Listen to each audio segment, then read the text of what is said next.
Yesterday on Friday, the 11th, CG dropped this big post about Galactic Legend Leia Organa. It covers her, the final set of recs for her, which is kind of an odd thing to do so quickly after set 2 was dropped, and also talks about the Speeder Bike Pursuit raid, which is the Endor raid, and we'll get all of that. Let's just get into all of that right now. So, apparently CG_ABC is the dev that designed a kit for Leia Organa, and they said that taking in such an iconic character like her and making her feel like a powerful tactical leader of the rebel forces has been one of the most compelling challenges they've had to face, and they wanted to make her a reflection of what a strong leader she was, willing to be on the front lines and not afraid to face down the enemies who sought to see her defeated. And to reflect that, there will be she's gonna have what JMK has and make both teams immune to cooldown manipulation, which is a bit of a, well, okay, that's kind of annoying, but it is what it is. And then also, whenever she was looking at, whenever they were looking at the ultimate, the feedback was it needed to be strong, but needed something that really tipped the power and the scale of their favor. So her ult is going to be fracturing the entire enemy team, which is a bit of a bummer, but it's pretty unique considering the only other character that has it is Thrawn. So it is nice to see that it's being used elsewhere. Not really sure how well it'll be implemented, but I guess time will tell. And it was also, their goal was to provide players with tools throughout the kit to make strategic decisions to take down the prior targets should be facing.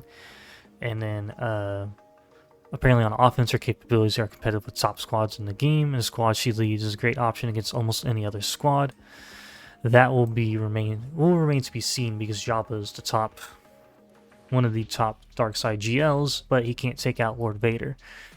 That's just how it is. And then during testing, empowering the right ally with Leia's abilities that led to some significant damage outputs, oftentimes eliminating an opponent in one blow.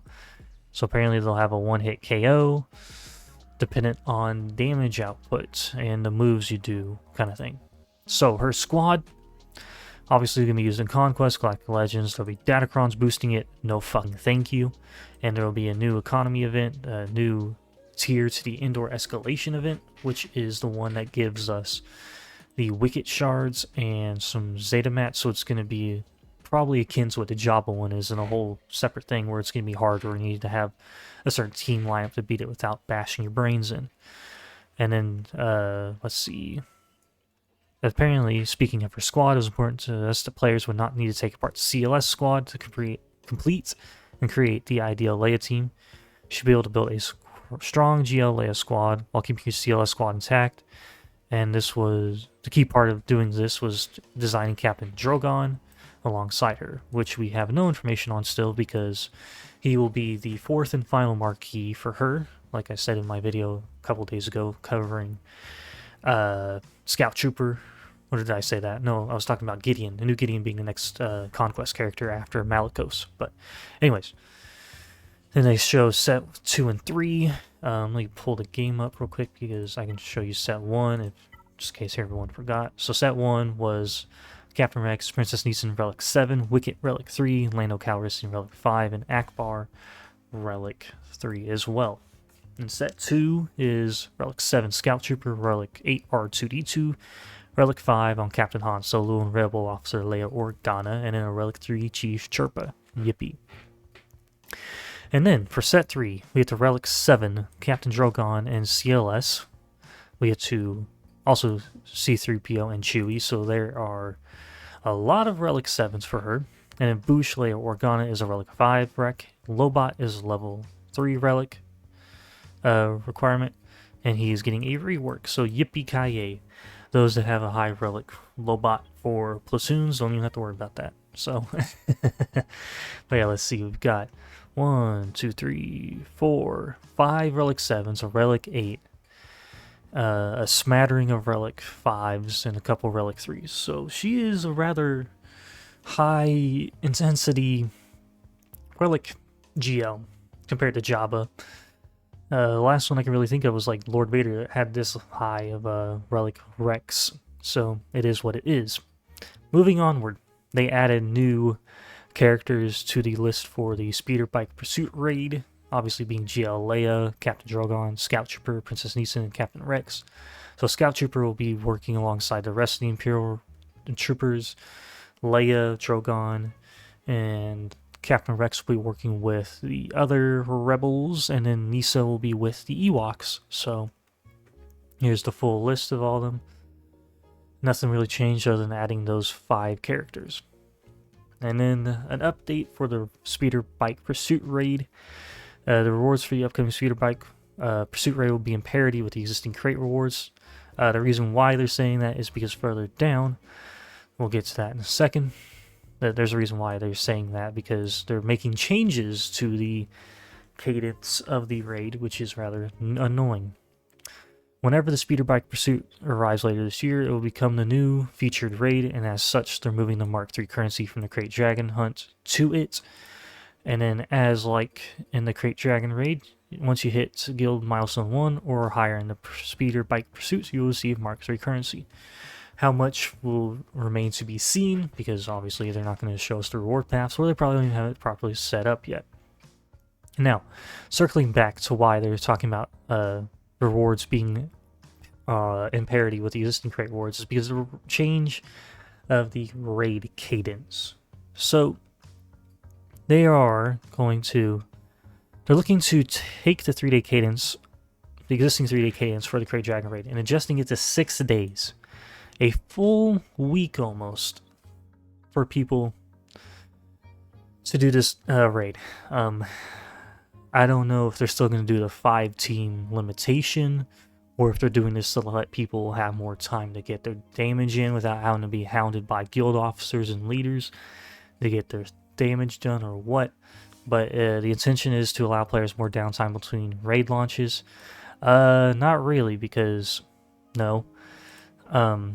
To achieve this, they're maintaining the same duration of the raid, but will double the start cost and the rewards. So players will have the same value of rewards had they run multiple raids in the same time frame. So even though it's going to be twice the length, it'll have double the rewards, but double the start cost as well. So that is how they're trying to balance it out. How balanced out it'll be will remain to be seen, because their whole changing of the reward structures has really not worked out well, because as time has proven, we have lost a lot of resources because of this change to this one raid system, and not getting gear from the rewards and having to use currency that we get, a finite amount of currency I should say, and being able to use it to try to get gear, because yeah, losing out on ship credits and regular credits, and the Sea Pit had the occasional propensity of giving you cryotechs, which is what everyone needs nowadays. But no, it's fine. CG doesn't care. Just spend your money on it. Anyways, this will ease stress and needing to constantly launch a raid after having completed one without affecting rewards. Will it though? Will it ease the stress? I kind of doubt it, because we'll have maybe a day off if your guild gets all of the tickets it needs to immediately launch the raid again, unless there's like a cooldown time, like a longer cooldown time or something, which I kind of doubt, but whatever. And then we heard your feedback concerning raid length. While awesome, are being released at a faster pace than what you find enjoyable. So for the upcoming Speeder Bike Raid Pursuit, we're asking that it'll be featured for 8 to 9 months. So CG didn't like that we told them to stop releasing new raids so quickly, because you are undermining people's investments into it, a lot of people, like I said in my last video, pushed up, or not, one of my most recent videos, they pushed up, their Jawas to be beneficial, their Tuskens to be beneficial. They worked on Old Republic. A lot of people pushed up their Mandalorians to be higher levels, which is still going to be useful. And then the same for Hutt Cartel. There are some Old Republic characters that won't be as beneficial, but they will probably have Datacrons or something along down the road. That relic investment will be fine, but Yeah, they're saying even though they liked their feedback, they didn't like the fact that we told them to stop releasing raids so quickly. Well, maybe don't release raids that require certain factions, make us farm them up for a couple months, and then tell us several months down the road that, oh, nope, you can't use them in the next raid, so enjoy your high relic investments that you did for short-term rewards. Not really short-term, it is long-term rewards as well. It's just, it feels like they're pulling the rug out from underneath us because they're like, work up these factions, and then, nope, we're going to make these factions the next highlighted ones for the new raid.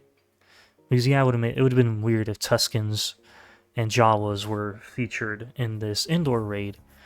I mean, Old Republic, kind of the same as Hut Cartel. Maybe, yeah, all of them. Like, the Mandalorians would have been odd as well, because, let's be honest, none of them were ever on Endor during the events of the Pursuit, like, during episode 6. But, yeah. Overall, we got some insight into Leia's kit, how it's going to work, you know, no cooldown manipulation, fracturing the entire enemy team with her ultimate, and then apparently somehow they're going to be able to one-hit people with damage output somehow. How that remains to be seen. And then, you know, of course, all the ways they're going to be forcing us to push them up. I mean, I say forcing us because it's a bit difficult, because let's be honest here. Personally, for me, you know, we have 1, 2, 4 with Rex and Nisa, 4 marquees we have to farm. CLS, a lot of people will have CLS and Chupio worked up from their Datacron sets. These two just need to be pushed up a couple of relic levels for Jedi Knight Luke stuff. Leia's a given for everyone. If you have Jabba, Lobot, or Akbar, Chief Chirpa, and Wicket aren't the most horrible things to work on, especially considering, you know, the Ewoks are featured in the new raids, so that's not going to be the biggest waste of resources, but I really don't know how much this faction is going to be beneficial whenever they are extremely outnumbered compared in terms of like team splits compared to the Imperial Troopers or even the Rebels themselves. But yeah, and then singular R8 and R2D2. That's not too bad for me. I mean, I have to refarm the gear, not gear, but the relic mats for him, because I just pushed up Range Trooper to Relic 8 for the platoons, so I won't have them immediately available, but can't complain. I mean, obviously I'm going to have to push up CLS and Chupio as well. So yeah, I mean, don't get me wrong. This isn't the worst GL Rex. It's just, if we go look at my journey guide, you can see where I am on them. It's just a very, I don't know. I do appreciate CG gave us all of her Rex in a kind of short time frame. It hasn't been done in a while, so. But yeah, these are where all my Rex are. Like, Lando's my only one that's completed. And then, you know, I gotta push these guys up. I'll have to, you know, farm Nisa. I'm farming Rex because she's available. Yeah, but I still gotta finish out Rey before I worry about Leia. But I mean, Leia's Rex aren't the most horrible things, and once I get Rey's Rex done, I can go and focus on getting Leia. But yeah, let me know what y'all think in the comments below about her well, Leia. Like, you think you're gonna get her this year, or you're just gonna wait until later on down the road, or you just need to get her done and ready to go so that way you help your guild with the new raid that's coming? But yeah, let me know in the comments below. Thank you guys for watching, and I'll catch you later on. I hope you have a good day.